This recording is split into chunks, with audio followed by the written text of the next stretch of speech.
اللي منعك تطلع من اوائل الدفعه. وانا اسوء واحد بالدفعه.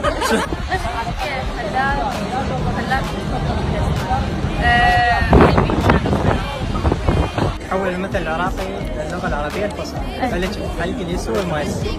سوي من اللغة العربية الفصحى. عليك تفهم الزين والمنجز. الله.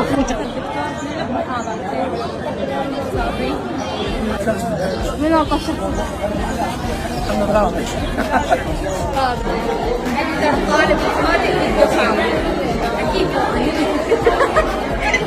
أكثر دكتور تخاف منه. دكتورة غادة أم البروس. إذا تقدر تغير اسمك شو تختار؟ صناعة أسنان أو فنون جميل أو طب بيطري أو من الاثنين ثلاثة يعني. اكثر طلاب تضرب محاضرات من جمهوريه.